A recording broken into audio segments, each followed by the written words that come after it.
안녕하세요. 한자 천재 윤쌤입니다. 우리가 역사책이나 사극을 보다가 보면은 몽진이라는 단어를 종종 볼 수 있습니다. 몽진에 대해서 알아보겠습니다. 몽진을 한자로 보시겠습니다.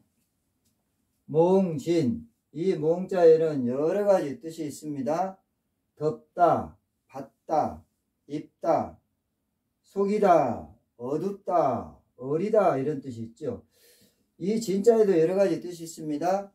티끌, 때, 더럽히다, 묵다 이런 뜻이 있습니다. 한자 그대로 해석을 하면은 티끌을 뒤집어 쓴다, 티끌로 덮인다 그런 뜻인데, 이 티끌은 또 먼지라는 뜻이죠. 그래서 먼지를 뒤집어 쓴다 그런 뜻입니다. 한자 그대로 해석을 하면은 그렇다 그 말씀입니다. 그런데 이 몽지는 임금이 난리를 피해서 안전한 것으로 떠난다는 뜻입니다. 하천과 비슷한 뜻이죠. 나라의 위기를 맞아서 대처에 실패해서 서울을 잃고 임금이 쫓겨나가는 모습인 몽진, 하천은 선택 자체는 같아도 고려 현종대왕처럼 칭찬받거나 최소한 백성들의 이해를 얻고 조선, 선조, 인조 같은 군주는 역사적으로 심한 혹평을 받습니다. 고려 현종은 고려의 제8대 국왕입니다. 조선의 선조는 조선의 제14대 국왕, 인조는 조선의 제16대 국왕입니다. 같은 몽진, 파천이라는 행위를 두고 이처럼 역사적 평가가 갈리는 이유는 무엇일까요?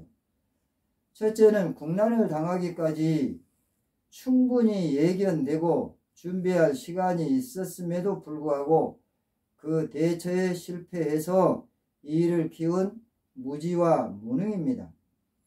둘째는 국난을 당한 후에 몽진이라는 결정에 이르고 그것을 실행하는 과정에서 얼마나 최선을 다했는지 실책과 오판은 할 수 있지만 중요한 것은 실책을 범했어도 얼마나 노력하고 책임감 있게 행동했는가입니다. 세 번째는 불가피한 몽진을 실행할 때 위정자답게 책임감을 가지고 백성들에게 도리를 얼마나 최선을 다해서 지키고자 했는가입니다. 네 번째는 사태를 수습하고 사후 조치가 적절했는가입니다. 이것이 몽진이라는 같은 행위를 두고도 역사적 평가가 다른 이유입니다. 못 배우고 가진 것 없고 힘없어 보이는 백성들이 알고 보면 나라의 근본이자 가장 현명하며 가장 힘이 있는 자들입니다. 백성들은 다 압니다. 그들의 임금이 무능한지 유능한지, 못 믿을 자인지 믿을 사람인지. 백성은 관대하지만 믿음을 주어야 고되고 힘들지만 참고 견디면서 믿어줄 수 있습니다. 믿음을 주지 못하면서 믿어달라고 하면 되겠습니까? 통주 사암수체에서의 치명적인 패전 이후에 고려는 최악의 위기 상황에서 현종대왕은 저 멀리 나주까지 천리 몽진을 떠나야 했습니다. 현종대왕의 고난한 천리 몽진길은 거란에 대해서 그 상황에서 할 수 있는 최선의 저항이며 고려의 사직을 보존하고 후위를 기약하기 위한 최선의 선택이었습니다. 천리 몽진길의 임금으로서 감내하기 힘든 수모를 겪어야 했지만 이 시간이 현종대왕에게 가지는 의미는 인간적으로도 성숙해지고 신출내기 힘없는 어린 군주가 고난을 이겨내면서 경험과 능력을 쌓아서 강인한 군주로 변모하는 시간, 성장을 위한 고통을 감내하는 시간이었습니다. 일종의 성장통이었다 그 말씀입니다.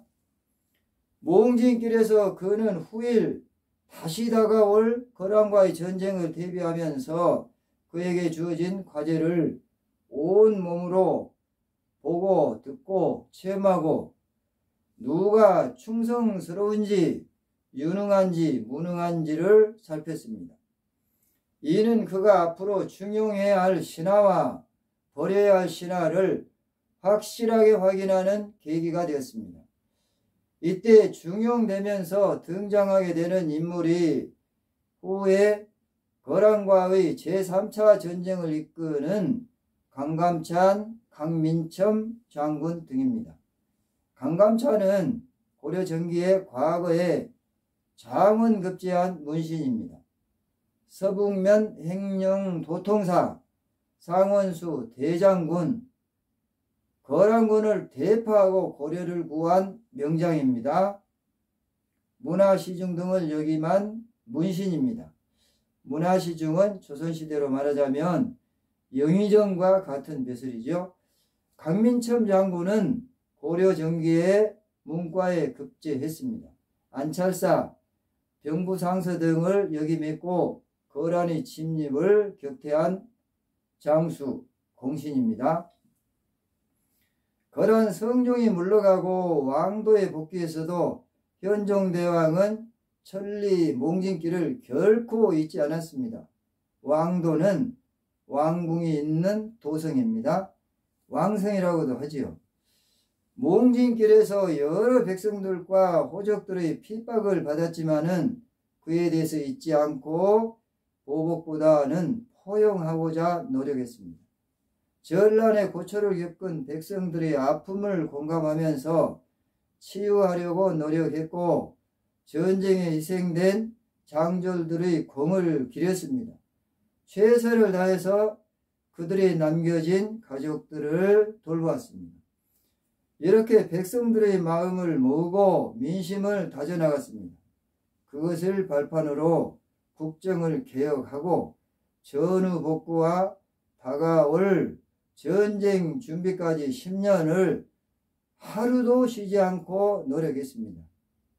제2차 거란과의 전쟁 때 고려가 동원했다가 통조 삼수체에서 무너져 흩어진 군사가 무려 30만이었습니다.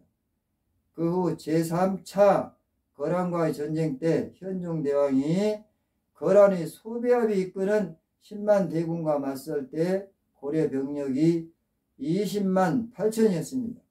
10년간 얼마나 많은 시간과 공을 들여서 앞날을 대비했는지 알 수 있는 대목입니다.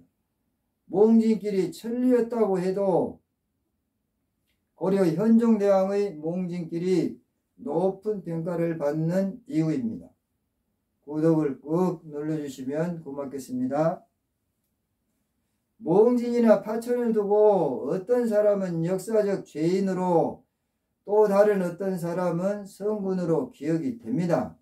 고려의 현종대왕 같은 경우는 영원히 성군으로 기억이 되지 않을까요? 그러면 몽진이라는 단어가 우리 일상생활에서 사용될 수 있는 예를 한번 보시겠습니다. 역사에서 몽진을 겪은 왕들의 이야기는 우리에게 큰 교훈이 되고 있다. 옛 선조들은 몽진의 시기에도 나라를 구하기 위해서 굳센 의지로 도전하였다. 수고하셨습니다.